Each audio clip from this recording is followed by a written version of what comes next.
আচ্ছা কেমন সাজাবো বলো?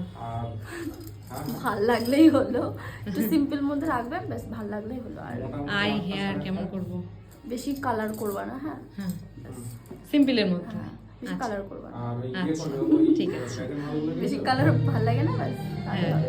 ঠিক আছে। দিনটা ছিল 24শে জানুয়ারি, আর এই দিনটিতে পুরো লক্ষ্মী পুজোর মতো বিয়ে হয়েছে। আর এটা ছিল আমার সেকেন্ড ব্রাইড, আর সেকেন্ড ব্রাইডের লোকেশন ছিল গাংনাপুর। প্রথমেই আমরা শুনে নিলাম যে ব্রাইড কেমন সাজতে চায়, কারণ যেহেতু তার দিন এটা, তার ইচ্ছা তো আমাকে রাখতেই হবে।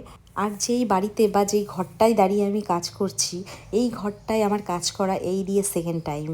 আমি ঠিক 1 বছর আগে এই ঘরে দাঁড়িয়েই একটা ব্রাইড রেডি করে গেছি, আর আজকে তারই দিদির বিয়ে।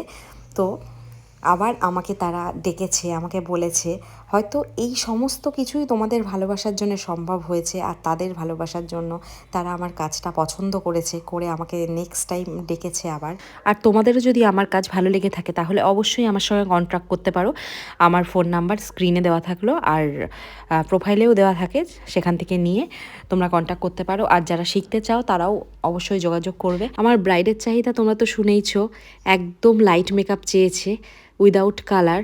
সেই অনুযায়ী মেকআপ করা হয়েছে ওকে, আর এই মেকআপটা কমপ্লিট হয়েছে মাত্র 1.5 ঘন্টায়। তো ওকে কেমন লাগছে তোমরা জানিও। ওর ভয়েসটা আমি দিতে পারলাম না, কারণ ওখানে এত পরিমাণে জোরে জোরে গান চলছিল যে ওর ভয়েসটা আমি দিতে পারলাম না, মিউট করে দিতে হয়েছে আমাকে, না হলে আমি কপিরাইট খেয়ে যাব। তো আজকের মতো টাটা, সবাই ভালো থেকো। আবার নেক্সট কোনো ভিডিও নিয়ে চলে আসবো তোমাদের সাথে শেয়ার করতে, ততদিনের জন্য টাটা। জোরে বলো, যা জোরে গান